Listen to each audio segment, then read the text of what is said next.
A gente fala ao vivo aqui, direto do nosso estúdio do Alto da Boa Vista. Em Sorocaba agora tá um clima friozinho, mais gostoso, fazendo 24 graus. E eu vou bater um papo com o Dr. Gilson Delgado, ele que é do Instituto de Oncologia de Sorocaba, e a gente vai falar sobre a relação do novo coronavírus com os pacientes oncológicos, com os pacientes que estão aí em tratamento contra o câncer. Dr. Gilson, seja bem-vindo aqui ao Facebook do Jornal Cruzeiro do Sul. Tudo bem com o senhor? Tudo bem, eu que agradeço o convite, excelente agora a gente poder falar sobre esse assunto.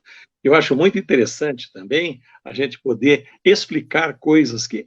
Olha, o que tem de coisa jogada na internet, né, que tenta explicar, entre aspas, alguma coisa, que até outro dia eu recebi um coisa assim, doutorado em Covid pelo WhatsApp.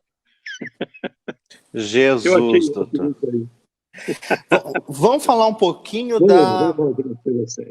Vamos falar um pouquinho da empresa do senhor, que é o IOS. O que é o IOS? O Instituto de Oncologia de Sorocaba, ele foi criado há 25 anos atrás. E ele pretende ser, e graças a Deus nós estamos conseguindo, ser a ponta de todas as clínicas sem internação, no sentido de favorecer os tratamentos oncológicos, certo? Em nível de ambulatório, portanto. Os tratamentos mais tops que existem, que a gente consegue colocar hoje, não é? A gente oferece aos nossos pacientes. Nós temos hoje mais de 25 convênios, né?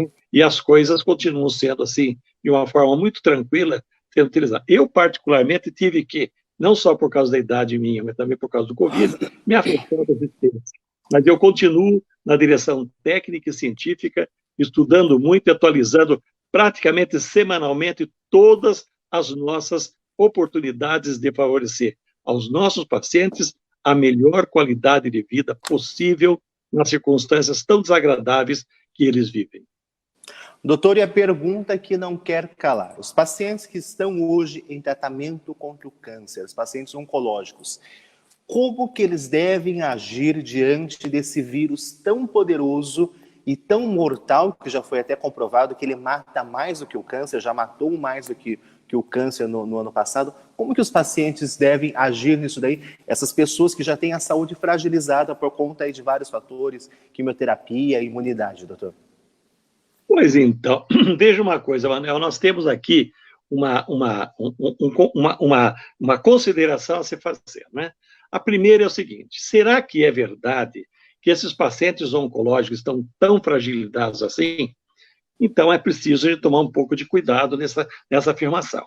Primeira coisa importante, eles estão um pouco mais fragilizados, exceto aqueles que fumam muito ou fumaram muito, exceto aqueles que também são portadores de diabetes, exceto aqueles que também são portadores de hipertensão grave, enfim, todos aqueles que estão em grupos de risco, né? Agora, veja bem, o fato de estar fazendo quimioterapia, por exemplo, pode ou não fragilizar o paciente, dependendo do tipo de quimioterapia que ele está fazendo. Bem, de qualquer forma, nós sabemos de uma coisa importante. Nós não podemos parar, nós não podemos abaixar a guarda para os tratamentos que estão sendo eficazes no paciente oncológico. Imagine, o Manuel, se Deus o livre um de nós, eu, por exemplo, tiver um câncer de estômago. E esse câncer de estômago deve ser na melhor forma de tratamento, e para conseguir a minha cura, eu devo operar e fazer quimioterapia depois. Muito bem, eu não quero operar porque eu estou com Covid aí fora. Perdi as chances. Eu não quero fazer quimioterapia porque eu estou com Covid aí fora. Perdi minhas chances. Ou seja, se eu esperar a epidemia passar, eu não vou ter nenhuma chance de cura.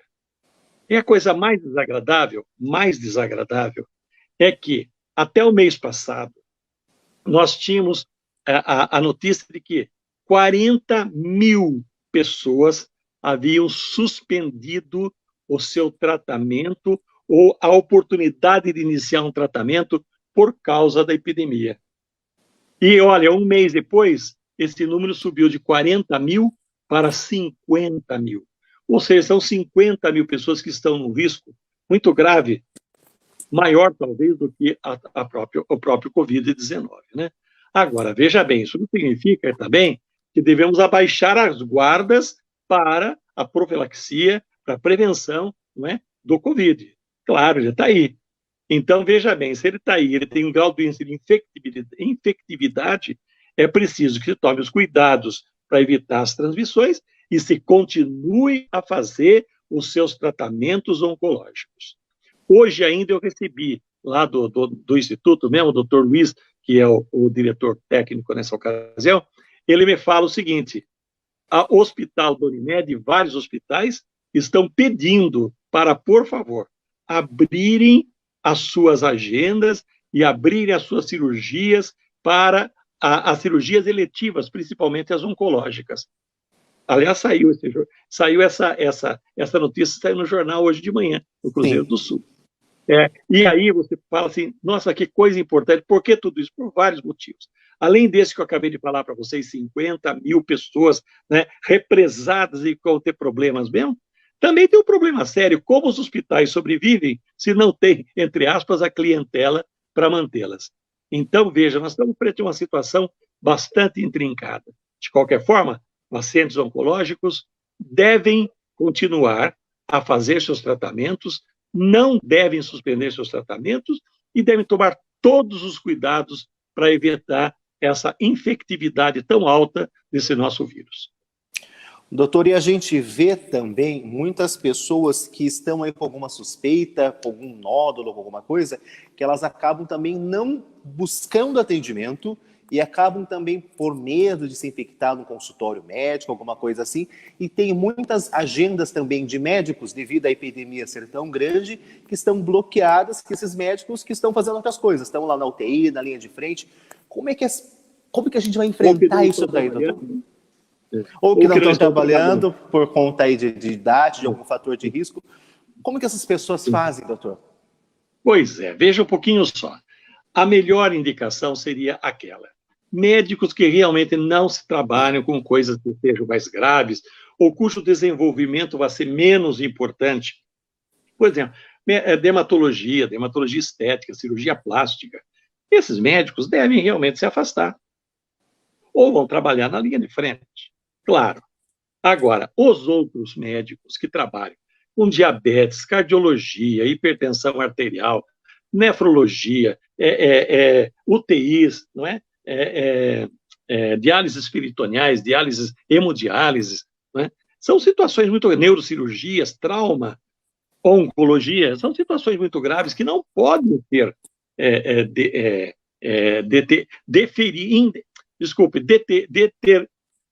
Que possas à parte, sumiu na minha cabeça a idade, viu? Viu? Então, veja bem, não pode ser posta à parte. Então, veja, o Instituto nunca parou de atender. Houve um início de adaptação e ele continua atendendo absolutamente tudo, certo? Houve, é claro, adaptações. O paciente entra, na porta ele já sofre aquela tomada de temperatura à distância. Se ele tem uma tossinha ou uma coriza, mas é por alergia, não tem problema, não vai entrar, vai sentar ali do lado, vai colocar uma máscara que na hora é colocada se ela não veio com a máscara, os acompanhantes não vão entrar, ou se entrarem, são obrigados, por exemplo, pacientes dependentes, etc., eles ficam esperando na sala de espera. A sala de espera é muito ampla, e com isso a gente consegue manter um bom isolamento social, distanciamento social, ninguém entra sem máscara, todo mundo faz as suas lavagens de mão, e mesmo para fazer a avaliação, etc., tem aquela distância de 1,5 metro entre a pessoa e a secretária, seja o que for. Feita aquele inicial, o paciente entra sozinho, se puder, e aí então é examinado também a distância, com máscara, e olha, eu quero dizer uma coisa para você que eu acho que é muito importante. Tomara Deus que continue desse jeito. Mas nesses 3 meses já de epidemia que nós temos em Sorocaba, nós tivemos apenas uma paciente que apanhou o tal do Covid, o tal do corona, lá fora, e que veio a ser atendida por uma das nossas médicas, e depois, 2 dias depois, estava internado. Já saiu bem, graças a Deus também, não é? E nós tivemos que tomar os cuidados com a médica que teve contato e com aquelas pessoas que tiveram contato. Todas foram negativadas, não teve problema nenhum, e foi a única paciente que nós sabemos que teve dentro do nosso universo, que não é pequeno, nosso universo nós atendemos mais ou menos 500 consultas ao mês, é um número de consultas muito altos, né? Então, você vê, o pessoal da quimioterapia também tem organização para entrar, enfim, com essa organização, eu acho que todos nós estamos protegidos e não deixamos de cumprir a obrigação de continuar o tratamento desses pacientes. Doutor, você falou aí do uso da máscara, eu até que estava usando a minha até agora. A gente está no estúdio aqui separado do resto da redação aqui do Jornal Cruzeiro do Sul. O doutor está na casa dele, por isso que ele não está utilizando a máscara, e eu estou aqui no ambiente controlado, por isso que eu tirei a máscara para poder falar com o doutor. A máscara de pano, essas daqui que a gente usa, é recomendado para um paciente oncológico ou para um paciente que está aí mais debilitado, um paciente oncológico, seria recomendado aquela máscara, aquelas N95 que o pessoal tanto fala? Então, essa é uma coisa interessante, o pessoal tem estudos, etc. Mas, olha, o grande problema é barreira mecânica. Tanto para você deixar de receber as coisas de fora para você, como também deixar de você contaminar outras pessoas, se eventualmente você estiver contaminado. Eu, eventualmente, posso estar contaminado e não sei. E posso ter sido já contaminado e também não sei, porque eu não fiz o meu teste. Não é? Então é melhor que eu sempre saia com a máscara, porque estou protegendo os outros e, ao mesmo tempo, estou sendo protegido dos outros. Se o índice de proteção é muito alto, muito baixo, isso é um problema quase técnico. A dica é a seguinte: não deixe a sua máscara ficar úmida. E não deixe a sua máscara ser de papel, simplesmente, porque o papel simples não é capaz de filtrar as coisas de modo adequado. Essa é a grande dica, não precisa ficar tão preocupado. Porque até você tem uma coisa muito importante, né? Com máscara ou sem máscara, você tem que manter o distanciamento social. A dica também é o distanciamento social.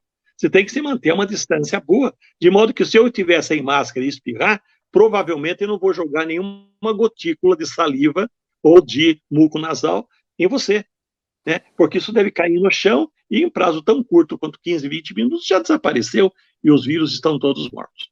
Então, veja, a máscara e mais distanciamento social é suficiente. Nós não precisamos ser tão assim. Agora, é claro, que se a pessoa tem que fazer uma proteção muito maior, pessoa transplantada, pessoas que estão imunossuprimidas, diabéticos graves, aqueles todos que estão nos fatores de risco, e o pessoal da saúde que está trabalhando diretamente, esse precisa usar as máscaras a mais possível protetora. E a mais possível protetora, ao que a gente conhece hoje, é essa N95 e outras variações dela, né? É interessante usar nessas condições. Agora, a pessoa que vai no supermercado e está dentro de fator de risco normal, você, etc., se a gente usar uma boa máscara e fazer o distanciamento social, nós estamos cumprindo uma boa obrigação. Não esquecendo, todavia, que isso não é suficiente para evitar completamente a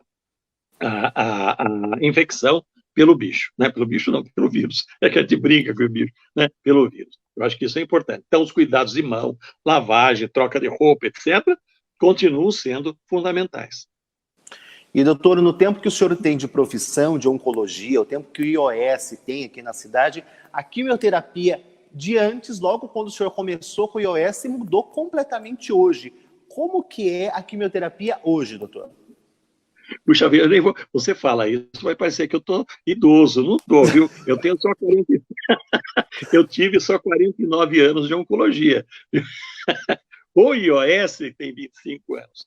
Mas é claro que modificou, graças ao bom e santo Deus.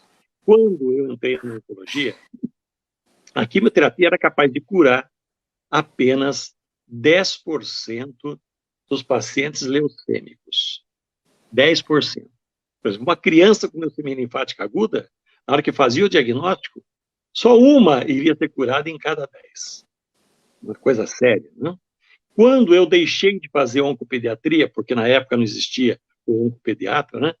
A gente trabalhava. Quando deixei de fazer oncopediatria, foi 27 anos atrás, foi quando o GIPASSE passou a funcionar. Nós fomos um dos fundadores auxiliares do GIPASSE funcionar. Quando o GIPAS começou a funcionar, então eu dei para eles todos os meus pacientes crianças. E o que aconteceu? Aconteceu que naquela época nós já tínhamos 70%, olha, 70% de chance de cura dessas crianças. E mais, agora a gente sabe que muitas leucemias linfáticas agudas têm 90% de chance de cura. Você vê que o negócio foi lá para cima, graças a Deus. Mas, ó, se eu pegar todas as neoplasias, mais de 200 tipos de neoplasia que nós temos, neoplasias malignas que nós temos, a gente vai chegar a essa mesma conclusão, graças a Deus. Antes, a gente curava no máximo 20% de todas as neoplasias. Hoje, a gente cura 70% de todas as neoplasias. Isso significa a nossa ciência, a nossa técnica avançaram muito para conseguir esses resultados. Não é verdade mesmo? Graças a Deus, viu? Graças a Deus. 70% de cura. E o índice de cura também tem a ver com a pessoa procurar o tratamento quanto mais rápido possível, né, doutor? Olha, Manuel, você fez uma pergunta fantástica, que, aliás, bate naquela história que nós começamos, né, a falar sobre o Covid. Né? Veja bem, para os tumores sólidos, tumor sólido é tudo que não é linfoma nem leucemia, tudo bem? Leucemia é uma doença do sangue, e linfoma é uma doença do sangue e dos linfonodos, do sistema linfático. Então, veja bem, exceto que a maior parte é tumor sólido. Mama, cérebro, boca, cabeça, estômago, é tumor sólido. Muito bem, para o tumor sólido, os diagnósticos precoces. O mais precoce possível é a grande coisa que aponta para o tratamento curativo. Então, você acabou de falar, como fazemos com o nódulo de mama? O ideal é procurar um médico logo que o nódulo aparece. É ficar preocupada? Não, mas apareceu um nódulo, vamos procurar um médico. Hoje, como você mesmo falou, está enrolando o meio de campo, né? Não só no sistema público de saúde, no SUS, como também no sistema privado, particular, pelo mesmo motivo. Esse é um problema muito sério, você vai concordar comigo. Porque a pessoa está com medo de sair de casa por causa do Covid. Calma, se protege, etc, e vai, né? Muito bem, não adianta fazer telemedicina. O pessoal está pensando que, a partir de agora, nós vamos fazer medicina como nós estamos fazendo hoje. Não é bem assim. Né? Medicina continua sendo mão, ouvido, olho e até cheiro, viu? Que é muito importante. Se olha para a cara e fala, puxa vida, esse indivíduo está doente, provavelmente por tal coisa. Isso que a gente chama de olho clínico, né? É difícil olhar isso na internet, é claro. Agora, veja bem, desses nódulos, provavelmente nenhum deles é maligno. Só 10% dos nódulos que aparecem nas mamas são malignos. Desculpe, 10% são malignos. Quer dizer, 1 em cada 10 nódulos que aparecem, um pode ser maligno. 10 mulheres com nódulos, um é maligno. Bom, mas se esse é maligno, ela está na grande chance de sua curabilidade. Então, ela não perde nada indo no médico, não perde nada fazendo a mamografia, as biópsias, assim por diante. Tudo que precisa ser feito. Pelo contrário, ela só ganha com tudo isso, né? Porque daí uma boa cirurgia, uma boa quimioterapia, um bom hormônio, vai curá-la em 90% ou mais das vezes. No caso de câncer de mama, por exemplo. E, doutor, o câncer de mama específico que atinge aí tantas mulheres, você não tem que ver ele, procurar ele só no Outubro Rosa, né, doutor? Tem que se procurar ele todo tempo, você tem que ir lá, as mulheres se tocar, as mulheres fazer a mamografia todo dia, tirar esse mito que a mamografia dói, que a mamografia vai dar o câncer. Tem muitas mulheres que têm essas inverdades, né, doutor? Que acham que por fazer o exame, agora apertou minha mama, agora que vai desencadear um câncer. Pois é, você falou um negócio muito grave, muito sério, inclusive. É bom a gente chamar atenção. Gente, quando a gente fala em Outubro Rosa, Novembro Azul, Setembro Amarelo, isso aí é para chamar atenção, não é? Por exemplo, acabamos de passar nesse mês, nesse domingo que passou, o Dia Mundial de Combate ao Tabagismo. Nossa, nada tão importante quanto o tabagismo. Mas nós não vamos ser motivados a deixar de fumar ou evitar que se comece a fumar só nesse domingo. Isso é algo absolutamente sequente, temporal. Todo santo dia você tem que pensar nisso. A mesma coisa, né, sobre câncer de mama, intestino, seja lá o que for. Veja que coisa importante você falou. As mulheres pensam, e olha, infelizmente, existem alguns médicos que aparecem nessas mídias, nessa mídia social, falando, irradia, vai dar mais câncer, aperta, vai dar mais... Mentira! Mentira! Olha, presta atenção, é preciso fazer mamografia, porque é o único método que nós temos hoje para fazermos o diagnóstico o mais precoce possível e capaz de dar impacto sobre a sobrevida global das pacientes com câncer de mama. É o único método, é a mamografia. Então, a mamografia, ela é muito importante. Existem regras, existem normas, não é? E a partir dos 50 anos, sem dúvida, uma mamografia repetida a cada 2 anos, se não tiver fatores de risco, seria suficiente. Se tiver fatores de risco, a cada ano. E se no meio do caminho surgir um nódulo, vamos avaliar. É isso que é a coisa importante, gente, né? Veja bem, eu sei que eu tenho medo de ter uma doença, qualquer que seja ela. Eu sei que eu tenho medo de ter câncer, qualquer que seja ela. Mas eu também tenho que ter um pouco de racionalidade, de pensamento. É o seguinte, com medo de tudo, vai ser a única forma que eu tenho de ir para a minha cura. Então, se eu tiver o diagnóstico, por favor, vamos fazer um tratamento adequado. Porque não adianta. Não é porque eu tenho medo que as coisas vão desaparecer. Com medo ou sem medo, vamos ao tratamento. A mamografia anual para as pessoas de alto risco e a cada 2 anos, depois dos 50, para as pessoas de risco habitual, batata. É o melhor método para garantir, inclusive, sobrevida. É o único que aumenta a sobrevida. Doutor, e tem também a questão dos homens que têm medo de fazer o exame de próstata. Tem medo, tem preconceito. Pois é, esse é muito pior, viu? Porque, olha, a dúvida no meio do caminho também, o quanto a gente deve fazer, o toque retal, o PSA, de quanto em quanto tempo. Veja bem, os fatores de risco são as coisas mais importantes. Eu não tenho fator de risco nenhum para câncer de próstata. Então, se aos 60 anos ou aos 50 anos eu fizer um toque retal e um PSA, e isso estiver normal, eu posso repetir só o PSA depois de 1 ano.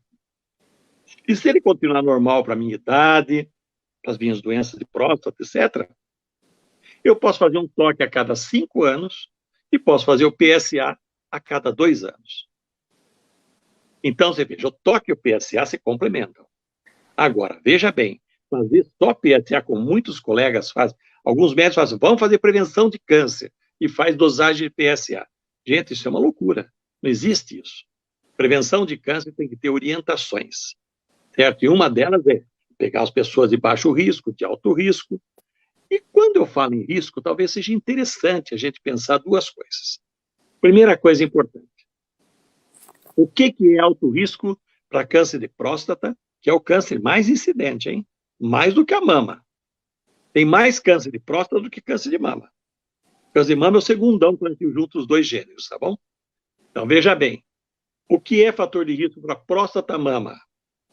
Primeiro, ter um parente de primeiro grau, para cima ou para baixo, quer dizer, mãe ou avó e filha, e de lateral, né? Primeiro grau lateral, irmãos, com câncer de mama, de ovário ou de próstata. Serve para homem também, hein? Homem cujos antecedentes têm mama, próstata e ovário. Tudo bem? Isso já aumentou o risco. Segundo, negros. Os negros têm mais câncer de próstata do que os não negros. Terceiro, obesidade. Esse é um problema sério. E com isso, o aumento da ingestão de grande quantidade de carne vermelha e a diminuição da grande quantidade de fibras e de grãos e de vegetais. Então, veja, pouco vegetal, muita carne vermelha, obesidade, consequentemente, falta de exercício, que também ajuda, né? Certo? E esses 2 fatores que eu falei para vocês, os antecedentes, certo? E mais os negros com câncer de próstata, esses são as pessoas de alto risco. Deu para entender isso? Tome sua aguinha, calma. Que a gente vai falando e o assunto começa a ficar interessante e vai secando a boca, doutor. Você falou dos fatores de risco para câncer, para tudo, e tem também um grande fator que é a cura pelo novo coronavírus está aí, existem mais de 100 pesquisas espalhadas pelo mundo de vacinas, de remédio, de tudo, e a grande importância é que o paciente oncológico, a gente não sabe como vai ser essa vacina ou essas coisas, mas a população em geral, não só o paciente oncológico, ele tem que se manter saudável e bem para quando essa cura chegar, né, doutor? Claro. Veja bem, a cura pode chegar de duas formas. Toda virose é assim. Ela pode chegar de duas formas. Ou ela contamina todo mundo, certo? Então é uma vacinação, vamos por dizer assim, é uma vacinação natural, por isso que diminui a incidência, certo? Isso acontece sempre. Quando a gente começa com um resfriado, você fala, puxa vida, eu já estou resfriado. Ah, o meu vizinho também está. Ah, em casa todo mundo já ficou. Não é assim? Então você vai havendo a contaminação e em 2 meses, mais ou menos, acabou essa crise de resfriados. Por que acabou? Porque houve uma contaminação natural. Bem, no coronavírus, a contaminação natural é um pouco perigosa, embora deva existir, mas se vê que é um pouco perigosa, é claro. Então, veio a segunda forma de prevenção, que é a vacina. E isso no H1N1, por exemplo, foi muito bom, né? Quando veja, a gripe foi em 2010, não é? 2010. Em torno de 2010, aquela H1N1, né? Então, você veja, H1N1 matou muito mais gente até agora do que o Covid. Tá certo? Só para você ter uma ideia, na época do H1N1, teve 500 mil mortes mundiais. Até agora nós atingimos 280, está subindo, é claro, mas ainda não atingimos essa fase, nossa, lamentável, de 500 mil mortes mundiais. Agora, veja bem, graças a Deus, naquela época se conseguiu a vacina do H1N1. E a partir de então, todo mundo toma a sua vacina, e nós temos então, quando vem a nova H1N1, ou vem muito fraquinha, ou não vem, né, em cima da gente. Eu faz tempo que eu não pego gripe. Faz tempo. Antes da H1N1 eu já não tinha pego. Agora, com as vacinas que eu faço sistematicamente, não, pega mesmo. Olha que maravilha. Então, a grande dica é, tá bom, vamos curar o Covid com remédio, sem remédio, mas se não arranjar vacina, o ano que vem nós vamos começar tudo de novo. Isso é uma realidade. Infeliz realidade. Doutor, o senhor falou em vacina e tem muitas pessoas que fogem de vacina. Por que as pessoas têm tanto medo de vacina assim, doutor? Gente, você tem que pensar duas coisas. Primeiro, que você sabe que tem um monte de gente, que o nosso amigo, o professor Marins, fala, né? São os corvos. Não sei se você ouviu o professor Marins falar sobre os corvos. O corvo é aquele cara que fica no seu ombro, e ao invés de falar coisa positiva, só fala coisa negativa. Já viu isso? Puxa, a vida do Covid está sendo grave, infecta muito, né? Ah, já mataram 52. Sabe como é? Parece que a coisa mais importante é sempre o lado negativo. E aí tem os corvos que aparecem nas mídias, e não sei qual a vantagem que tem nisso, eu não vejo. Não vejo, sinceramente, a vantagem de você falar mentiras na mídia. Uma delas é, a vacina não funciona. A outra delas é, vacina mata. Teve uma época que você falava que a vacina de crianças dava uma lesão neurológica irreversível e matava as crianças. Gente, isso é um absurdo você falar um negócio desse. Vamos pensar o seguinte, veja bem, a vacina, ela pode ser de vírus vivo, tá certo? Ou bactérias vivas, bacilos atenuados ou mortos. Muito bom. O vírus vivo, claro que você pode ter a doença. O exemplo mais típico é a vacina da varíola. Hoje as crianças nem usam mais vacina de varíola. Acabou a varíola, praticamente. Eu ainda tomei, eu tenho minha cicatriz de varíola aqui quando era criança. O que a varíola faz? Ela pega a varíola da vaca e põe na gente. Faz uma varíola localizada e a gente fica isolado. Muito bem. Isso é um vírus vivo. Existem os vacilos atenuados. Exemplo mais típico é o BCG, gente. É a vacina tuberculose. A vacina tuberculose que a gente usa tanto hoje, graças a Deus, a vacina tuberculose se iniciou quando eu era criança, mas eu nem cheguei a tomar, já tinha uns 8 anos quando a vacina começou, né? Vírus vivo. E a vacina da poliomielite também no começo era vírus vivo. Veja só que coisa importante, veja quanta gente teve poliomielite depois da vacina. Praticamente nenhuma. E hoje ela é considerada erradicada no mundo. O vírus vivo e tudo. E aí tem aquelas com vírus mortos, onde só vão os fragmentos que vão interessar. Esses não dão reação. Exemplo típico é a vacina do H1N1, vacina da gripe. Exemplo típico. Eu tomei a minha vacina hoje, não tem reação. Algumas pessoas têm uma febrinha no dia, não tem reação.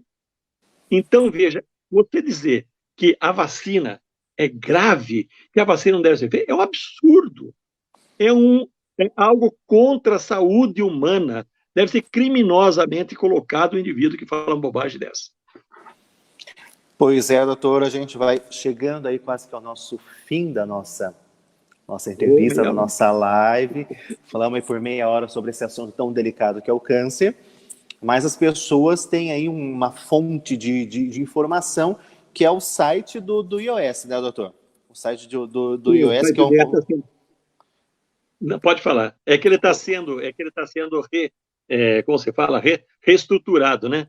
Então, ele pode não estar completo ainda, hein? Mas, de qualquer forma, uma boa fonte de informação é essa. oncologiasorocaba.com.br. oncologiasorocaba.com.br.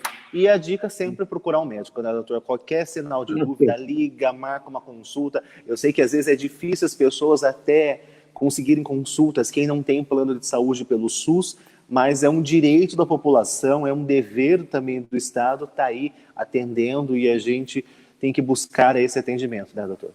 Eu quero dizer para vocês uma coisa muito importante. Pelo que eu saiba, eu estou há muito tempo longe, mas eu dou aula ainda na faculdade e a gente está sempre passando no serviço de oncologia do conjunto hospitalar, que está muito bom, por sinal, está excelente. E também, uma parte da nossa equipe trabalha, a nossa equipe, uma parte delas é responsável pela oncologia da Santa Casa, então eu sei disso. Olha, é muito bom o que eu vou falar para vocês. As chances de entrar no sistema e serem bem tratados está sendo muito alto. E o tempo está sendo muito pequeno. O grande problema hoje, sabe qual é? Que eu falei para vocês, as cirurgias que estão começando a ficar represadas. Daqui a pouco vai haver um aumento, né? Agora, para a clínica privada, eu não sei os outros serviços, né? Mas nós temos uma coisa na clínica, uma regra na clínica que é telefonou 48 horas, no máximo, para ser atendido. 2 dias, no máximo, para ser atendido. Né? Certo? Isso eu acho que é importante. E porque nós temos 11 médicos, todos formados sob a mesma orientação. Eu sou o único que não faço mais as consultas privadas, mas continuo atento atrás, né? Como todos. Eu acho que isso é muito importante. Isso alivia muito a atenção das pessoas, né? Que maravilha, doutor. Muito obrigado. Pessoal que está nos assistindo, essa live ela fica disponível aqui no nosso Facebook, no nosso portal. E daqui a pouquinho a gente vai estar falando, o Wesley Gonçalves, nosso repórter, ele vai estar conversando com o secretário de Educação de Sorocaba. Falar sobre educação, sobre o que vai acontecer agora com as nossas crianças, com os nossos adolescentes, né, nessa retomada aí da economia que a gente está tendo pós-coronavírus. Doutor, muito obrigado. A gente vai ficando por aqui. Só uma coisinha rapidinha, não pós-coronavírus. O coronavírus ainda está aí, hein? Sim, o coronavírus ainda está. A gente vai ficando por aqui e fique sempre bem informado aqui no Facebook do Jornal Cruzeiro do Sul e no nosso portal. Obrigado, então, viu, Manuel? Um abraço para todo mundo. Obrigado pela oportunidade. Tchau. Tchau, tchau. Obrigado, doutor.